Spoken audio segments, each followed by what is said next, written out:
This is Restless.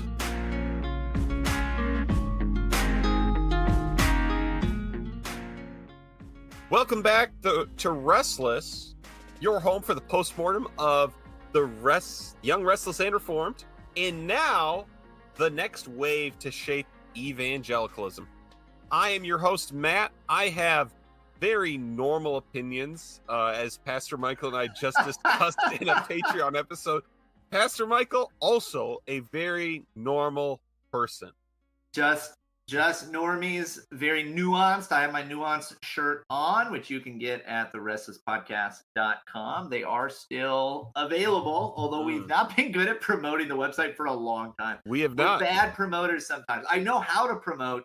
I just don't always do it.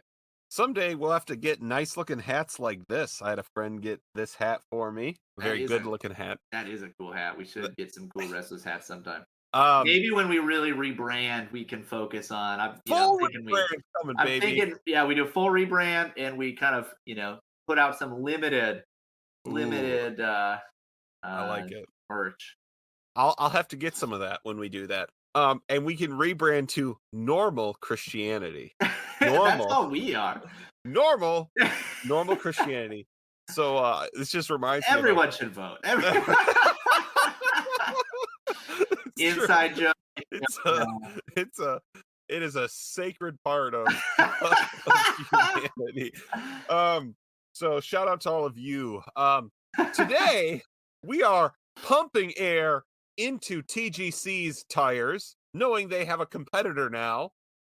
Feeling like maybe Trevin Wax, T-Wax, friend of the show, or at least recurring segment on the show, has written an article. Totally real person. Very real. Without a doubt, a real person. Definitely a real person. With the name Trevin Wax, he is real. He is real. I know he's real because he just wrote an article also predicting the future, which is the thing real people are able to do.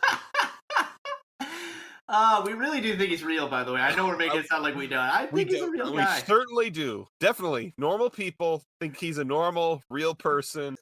I know everything we've said up to this point makes us sound insane. It's all inside jokes. Yep. Totally normal here. But we are here today to discuss an article Trevin Wax, the person going by that name wrote. Guys, tomorrow's the 4th of July. This is coming out next week. I'm in a great mood. Yeah, we're happy. I'm drinking Citron, my second cup of non-caffeinated honey citron ginger sugar water tea, and so we're doing well. It is called The 3 Waves That Have Shaped Evangelical Churches, and a 4th on the way. So you'll have to decide if that is a prediction of the future or just a threat. Like, hey, we're bringing another one. Hey, if you liked the other 3, or if you didn't like the other 3, just wait. What we have in store for you. So I just thought it was interesting because he makes a prediction, and basically my question is, how accurate is it? How accurate is he about the 3 waves? Where does the YRR fit into these waves? And indeed, what is coming next? So he starts his article with this kind of interesting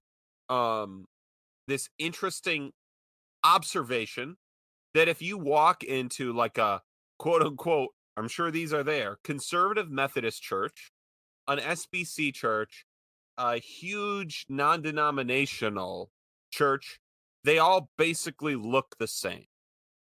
And they probably have a lot more in common with each other than they would with other Methodist churches, right?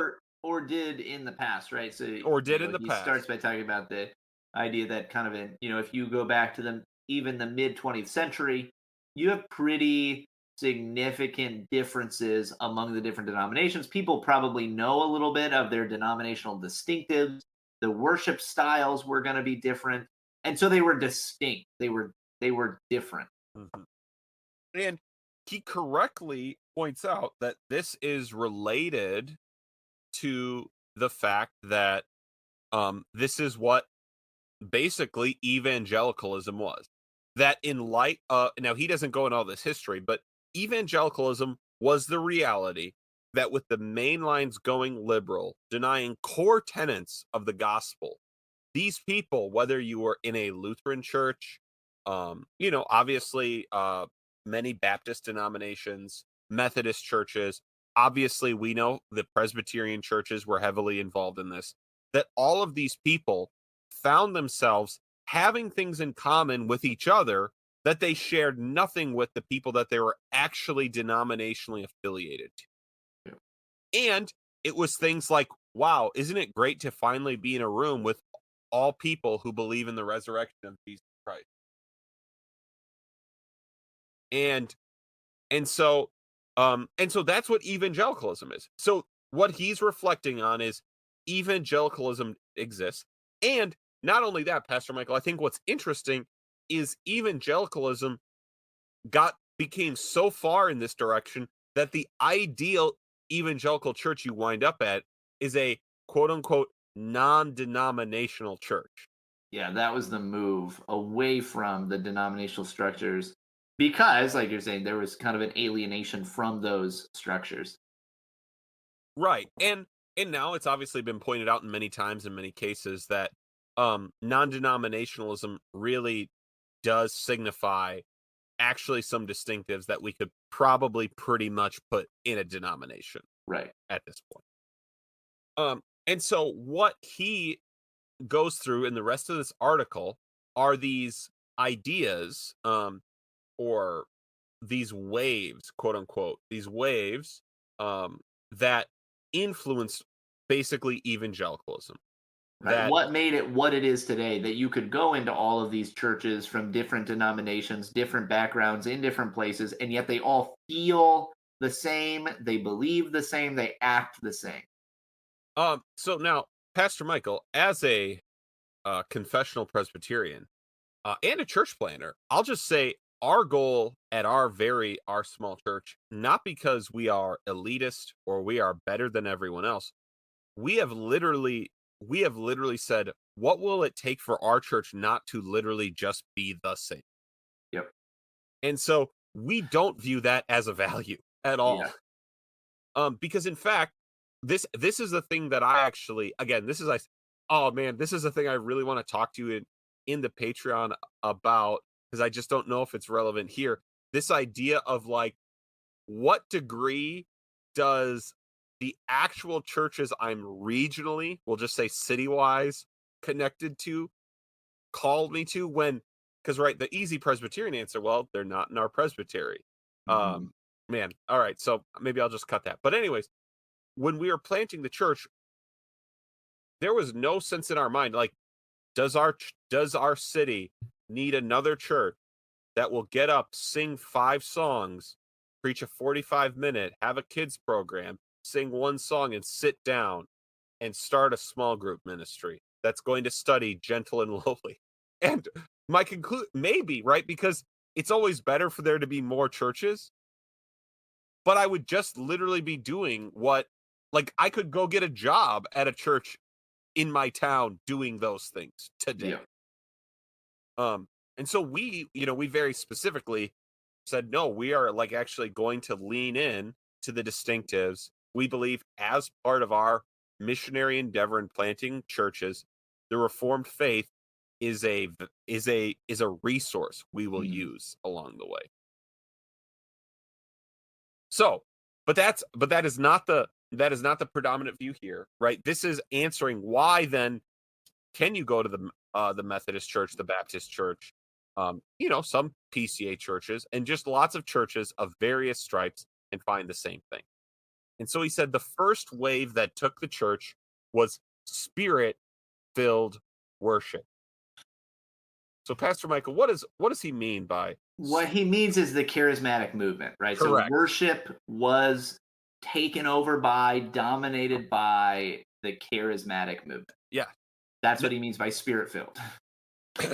Yes, he does. And so obviously Pastor Michael is groaning because Pastor Michael's non-charismatic worship, he does not like that the implication is, so sadly, devoid of the Spirit at Michael's Yes. church, No, the spirit's not there. where they will gather to hear the word preached and sing Wait, is psalms. there good order in what you do? No Yeah, spirit there. that's right. Yes, that can't be. And so what he's pointing out, and this is something that happened on an on a shocking level, right? The Pentecostal charismatic movement that had been told by the evangelical movement, you are not part of us. You are not welcome in what we are doing.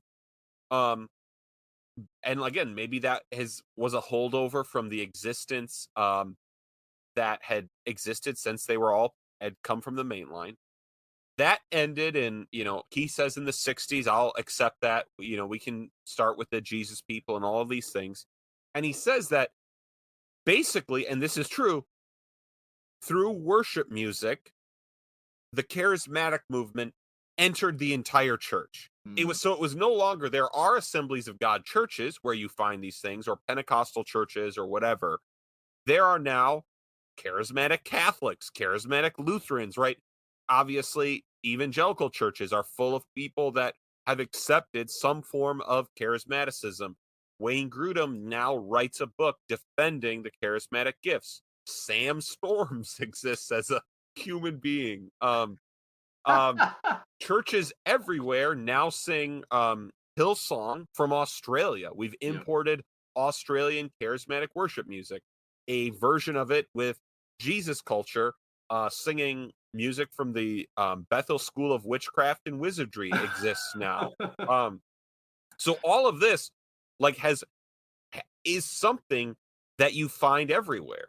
Yep. It's the norm, right? It is the norm within the American Evangelical Church, and it's going to be, like you said, found everywhere. I can go to a lot of different churches on a Sunday here in our local area, and Right. you will find them singing the exact same thing, the same songs, the same, coming from the same kinds of people, and then you'll find that they share all of these views, right? They share some level of a charismatic understanding, and it really did start with worship, right? Or at Right. least with the especially the singing element of worship.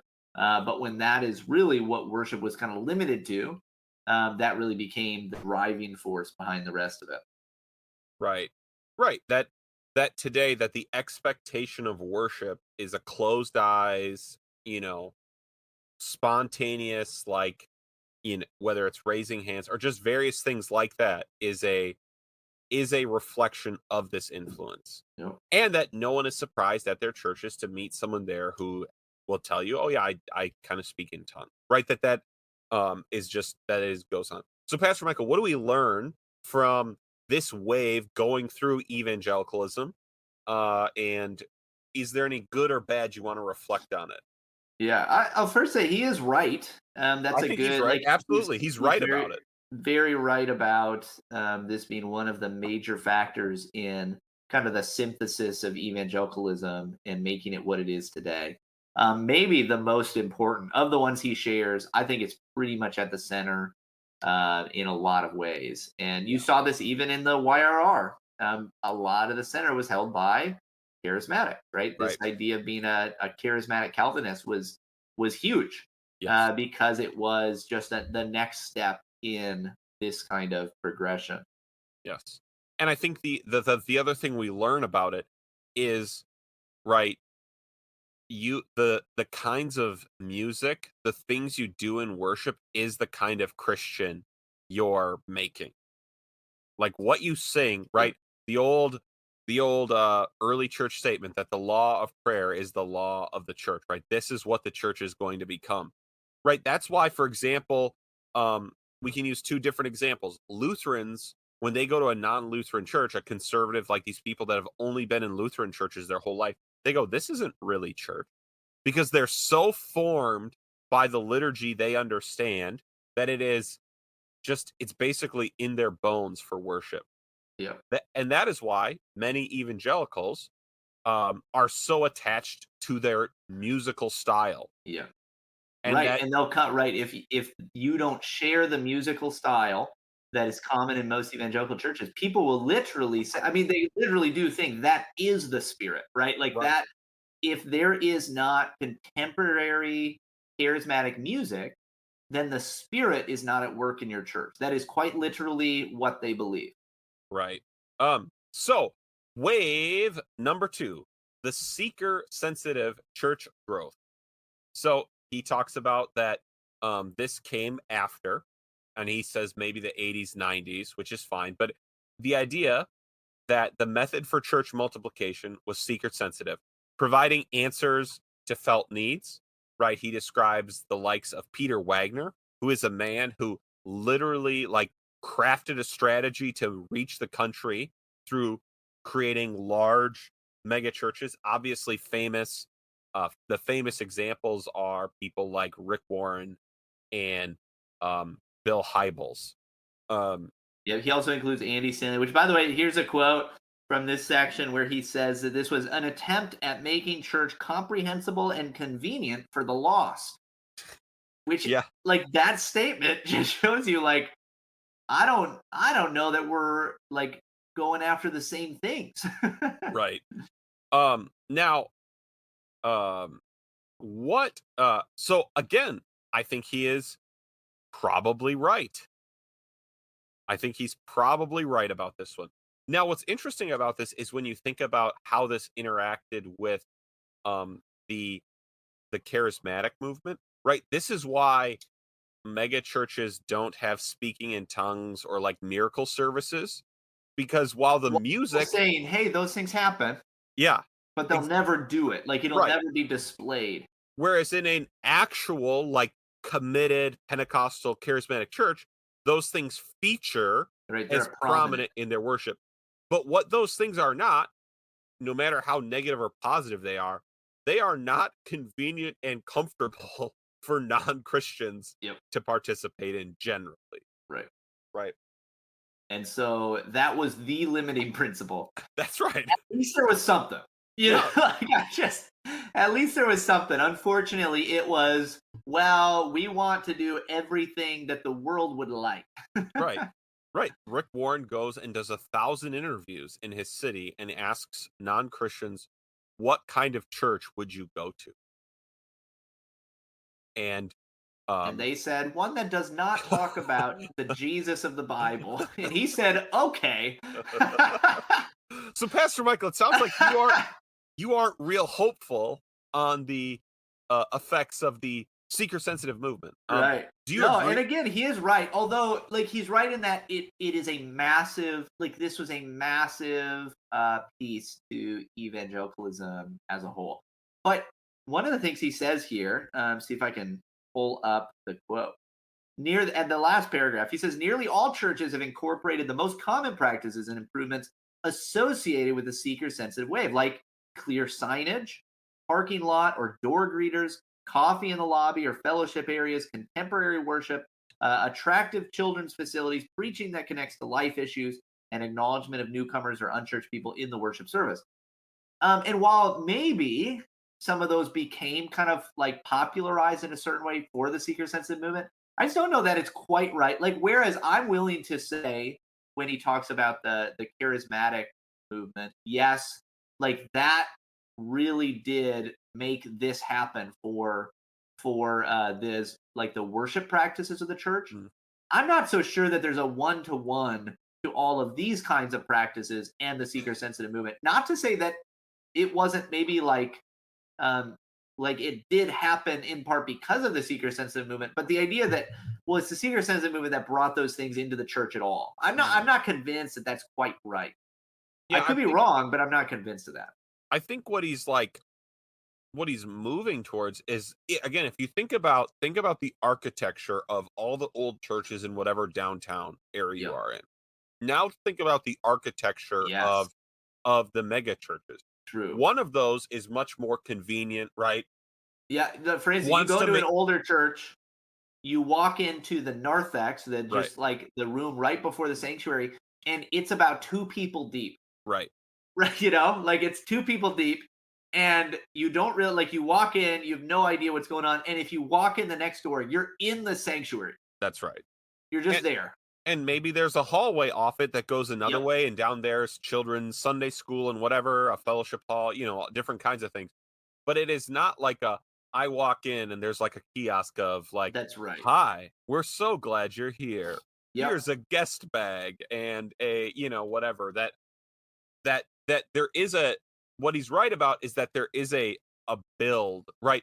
And I think it is what the seeker sensitive movement was reacting to and right about is when the old church buildings were built. Now, we can argue about what church architecture is better and whose denomination has the most pretty buildings, but you can actually just check the Redeem Zoomers Twitter feed right now, where he is counting which NAPARC denomination has the most pretty buildings in it, who possesses them, if you're interested. But what we're pointing out is they were saying, right, those churches were just built saying, we're going to start a Lutheran church. All the Lutheran people now will come here to church. And the Lutherans who move here, I, the pastor, will go tell them, here's the church you're expected to go to. Here, it's the nearest Lutheran church to you. I'll see you there. Right. And we now live in a time where there are two things that happen. One, people don't go to church. yep. People, two, people with the automobile now need a reason to go to your church. The particular church. They Yep. have an option, right? And because they have no attraction to denomination, like they have Yes. no loyalty in that way, or at least, again, I mean the majority. There Right. are people, again, but even if you are Lutheran, for example, like this would be Baptists in a southern place, right? There are still multiple versions of that church, and you decide based on some preference. And so Yep. churches are responding to this idea. Well, we now have to we have they're the churches are literally built in a way saying we have to Mm, find a way for it to make sense for someone to walk through the door. yeah. Oh, by the way, the other thing that I didn't, maybe even more so, the thing that I thought is not one to one with seeker sensitive, but it sounds like actually somebody who's been, more or less inculcated with the values of the seeker sensitive movement was, if one of the desires of the church is to grow, Sure. then that's like a Mm. vestige of the Yeah, yeah. seeker sensitive movement. I think that's a vestige of the Great Commission. Like, Right. the idea that like it wasn't until the seeker sensitive movement that churches wanted to add people to their number. Right. That goes too far. The vestige of the seeker sensitive movement is that we will accomplish the Great Commission through mega churches. Yeah. That's Mega churches, or right, yeah, like these means of making people feel comfortable. right. Yeah. And so again, I think what we have, the problem with the seeker sensitive movement and these mega churches and these things associated with it is that it is a it's a failure. It's just a failure. The state of California today has the most mega churches of any um of any state. Every mid-sized city in your community has a mega church, quote unquote, right? A church of 2,000 people. Your community, I would venture to say, are you better off today than before the mega church was Yeah. Are planted? you more Christian? Like, is there more Christian? Is it a more Christian place? Probably not. Probably not. Probably not. And this is such an obvious, like, it was such an obvious movement of the same culture that loved malls. Right? Like, it was never gonna last. It was always this like boomer consumerist mindset.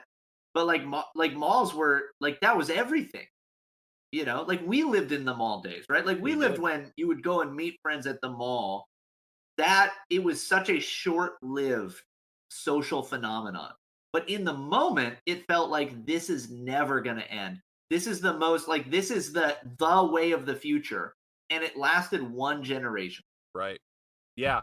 And again, right, the other thing that is somewhat the seeds of its demise were in it was the idea that like we are going to change these people. We are going to change the community by doing exactly what the community wants us to do. Right, And right. what that actually means is you will along the way change the church rather than the people and the people outside of it, the community, whatever, right? Hence why Rick Warren is on. I don't know what view of women in ministry he has at this point. Um, right, Andy Stanley is changing along the way. And so, anyways, we are on wave number 3, good guys only wave, the good guys only wave, which is gospel centrality. The next big wave hit evangelicalism. By the way, it is perhaps just slightly self-congratulatory of TGC to announce that gospel centrality had the kind of impact on evangelicalism. That'll be an interesting question that charismatic worship music and the seeker-sensitive movement had. Yeah. Um, so mid 2000s, 2010s, Colin Hansen, editor in chief of TGC, wrote his book, The Young, Restless, and Reformed. This wave began in part as a reaction to the overly pragmatic solutions and a perceived theological deficiencies in the church growth and spirit-filled movement. So Pastor Michael, what say you about the third wave? Yeah, it is interesting that he says this is the YRR. Like gospel Yes. centrality was the YRR, which, and I mean, we've talked about this, right? I mean, it definitely is directly connected. I don't know for sure if you could say 1-to-1, but it was a big movement, right? Every evangelical church that I have been to since, since maybe, let's say since 2014, maybe, has Yeah. clearly been influenced by the gospel center movement, and not just like that I've been a part of. I just mean churches that I've visited.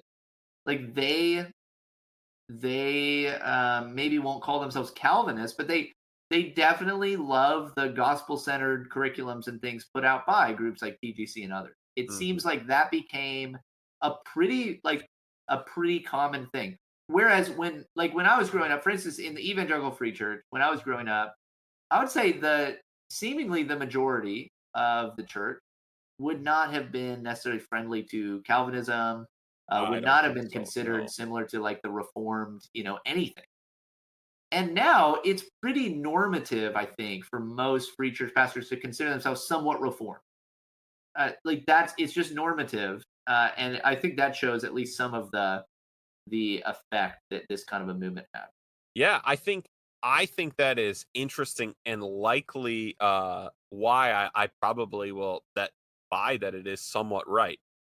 Because now these churches with church staffs, they're like, yeah, we've got the Calvinist guy, right? And just like you're likely to meet someone in one of these churches who's like, oh, I actually have a private tongue language. You're also likely to meet a guy that's like, yeah, I'm a 5-point Calvinist, whatever, and like there's a group of people there that, express that. Now, what's interesting and maybe actually is a good explanation of what happened with the YRR is that gospel centrality, uh, Calvinism, right, was what if we took some better doctrine that would be taught, call it what you want, and we slotted that right into the church growth movement or with charismatic worship. Will that fix what we're doing? Right? And is that why that's what Acts 29 basically looks like? Looks like Yep. basically seeker sensitive churches with um Charismatic worship, that but preach. trying to fix it or at least add, like, where you could say that seeker sensitive, is maybe a little bit of a kind of a hedge on some of the excesses of charismania.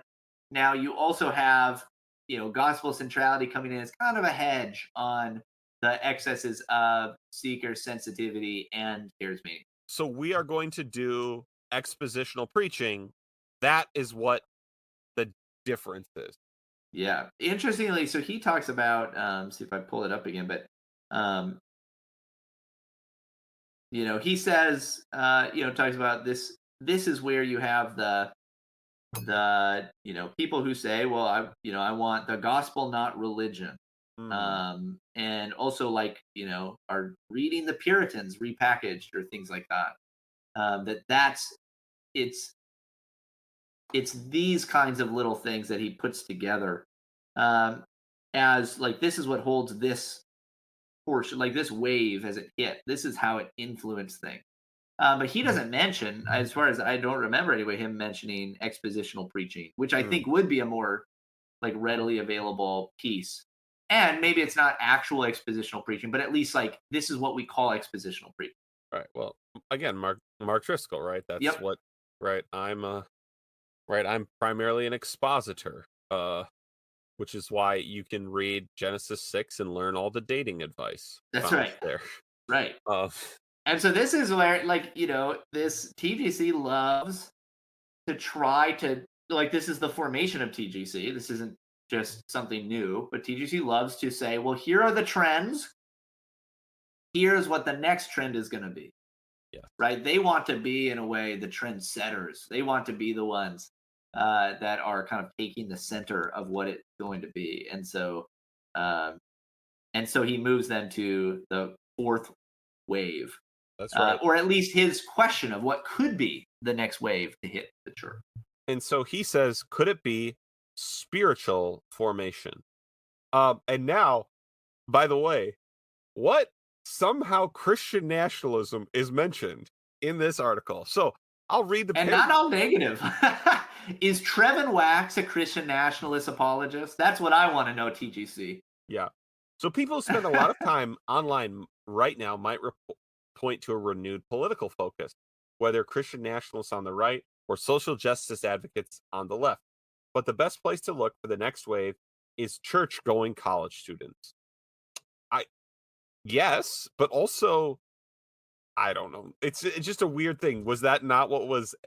We're all again right? If this article would be stronger if your example of how charismatic worship was going to take over was an exposition more of all of the Jesus people in the 60s and 70s in their 20s.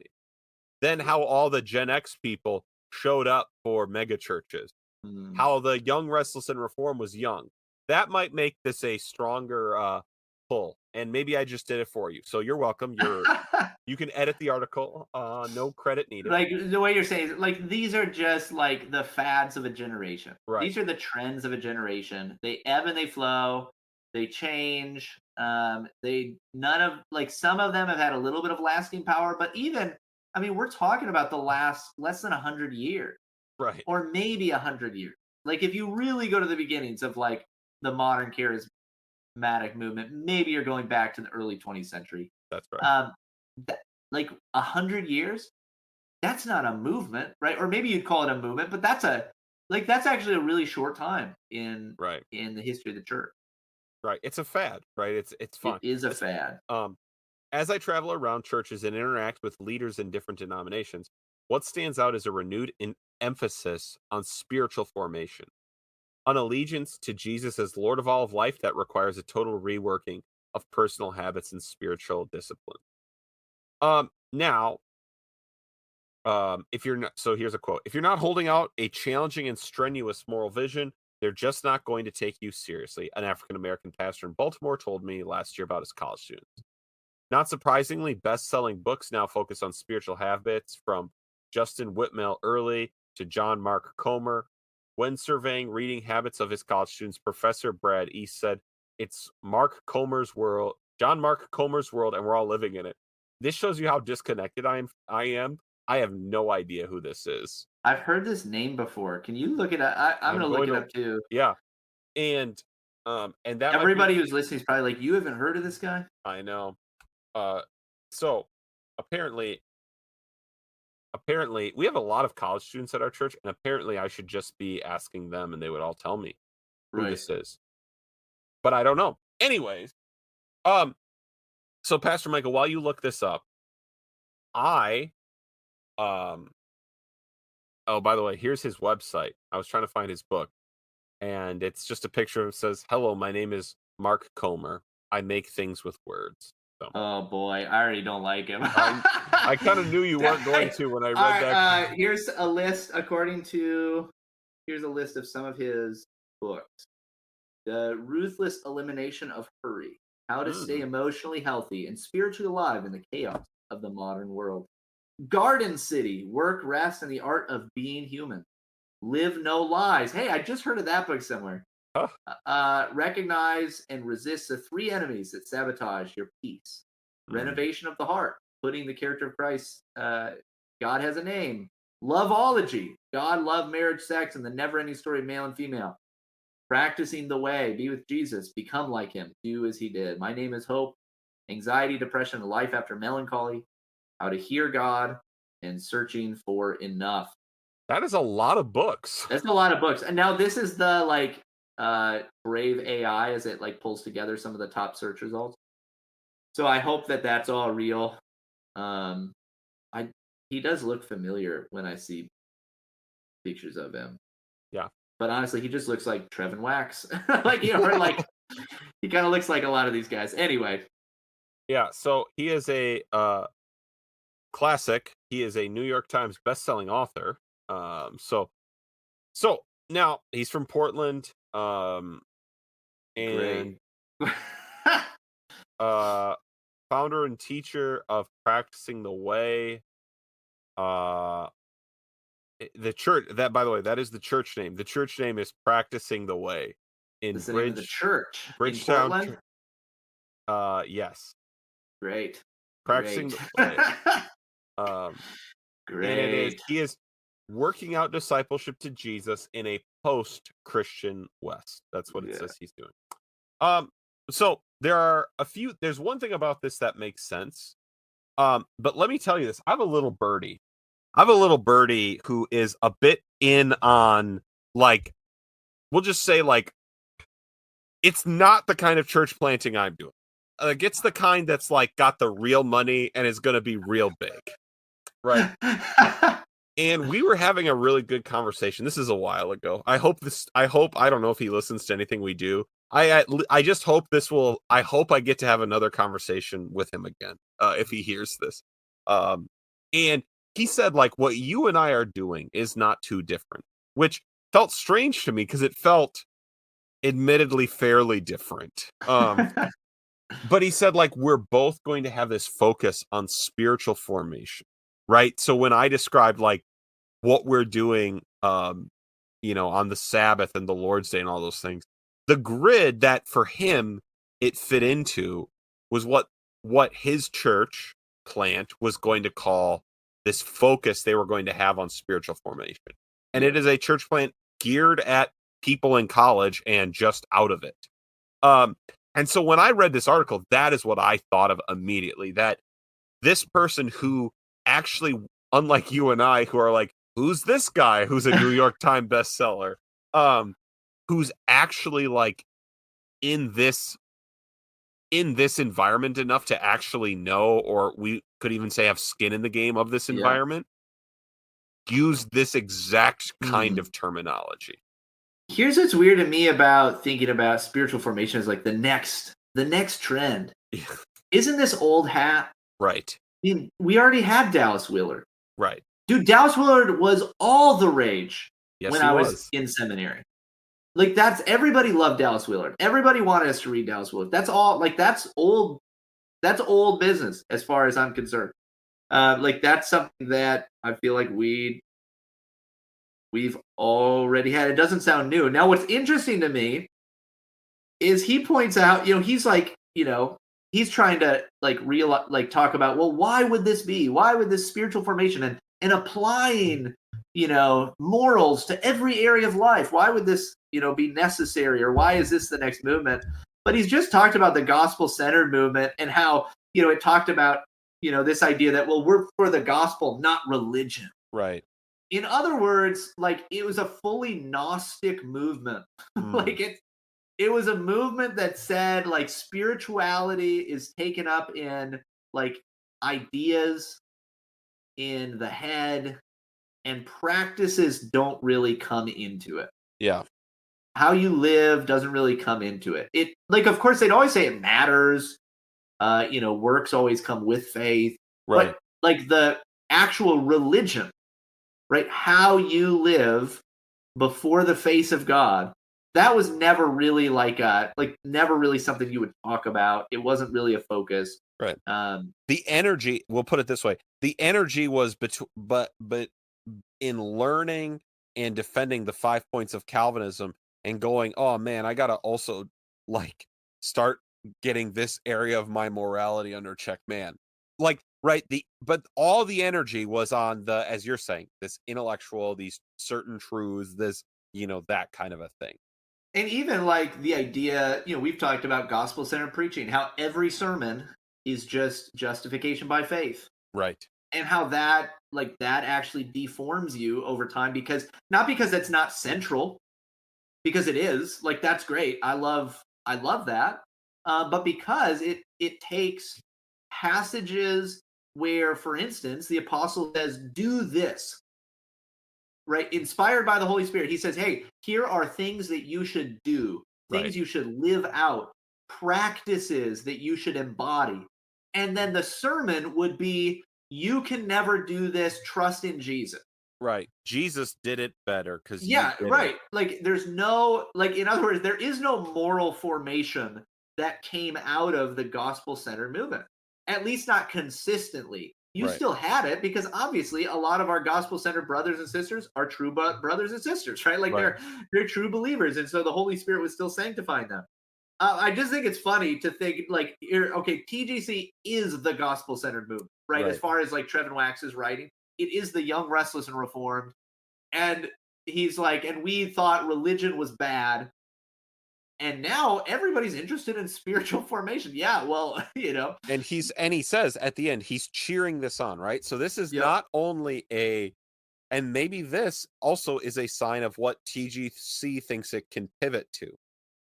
I wonder if part of the other reason for this, the interest in this, is even, I'm gonna assume John Mark Comer is much better at, like, analyzing where things are at than Trevin Wax or TGC.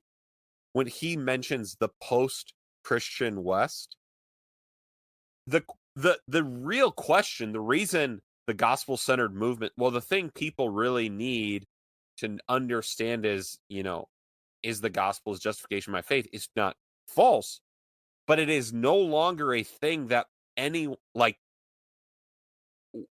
people are like, the problems we are facing may not call for that as an answer, Mm. right? Because we are in a post-Christian time.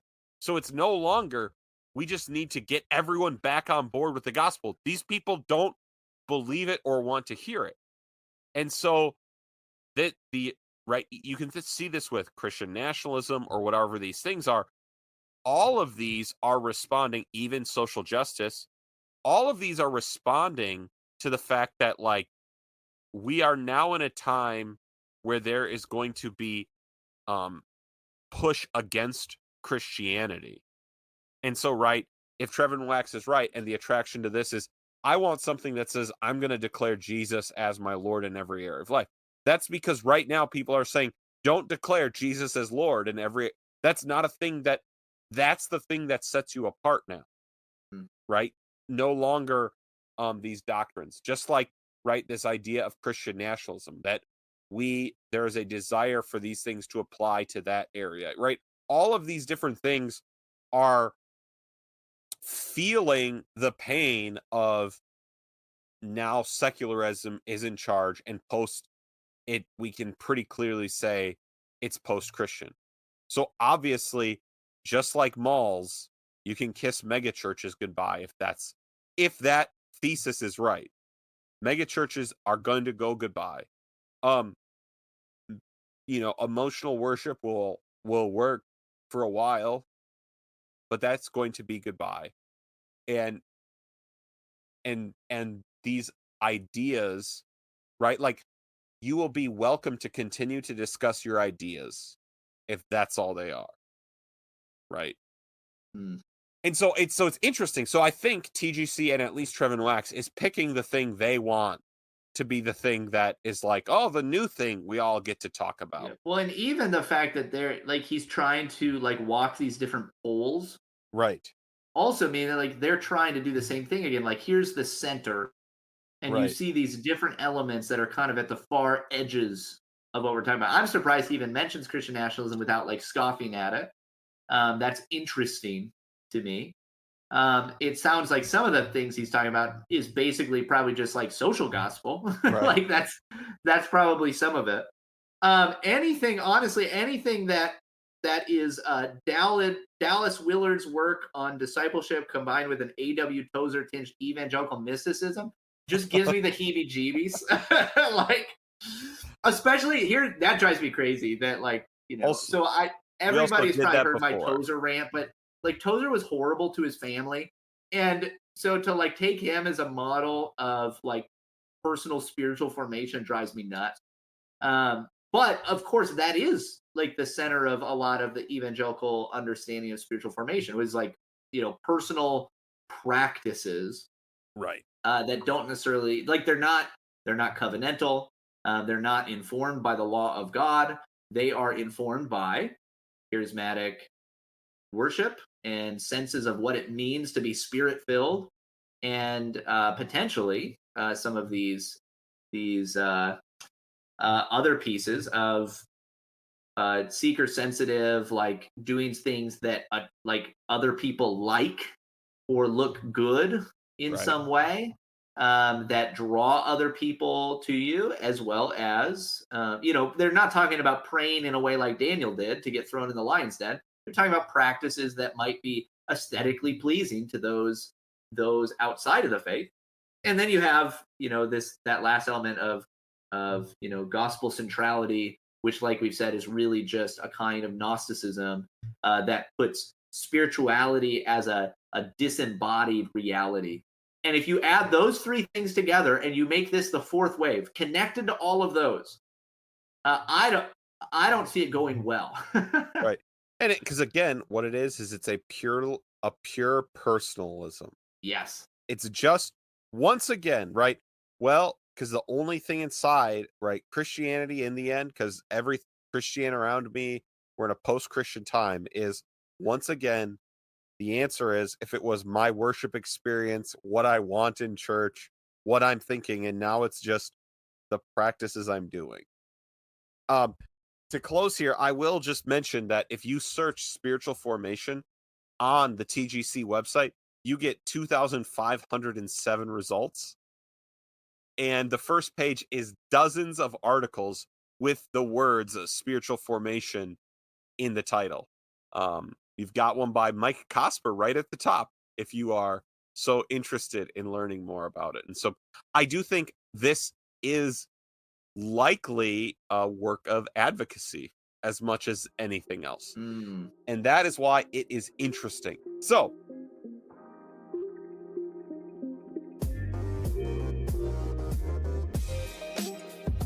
well, thank you, everybody. This has been the Restless Podcast, doing a restless thing.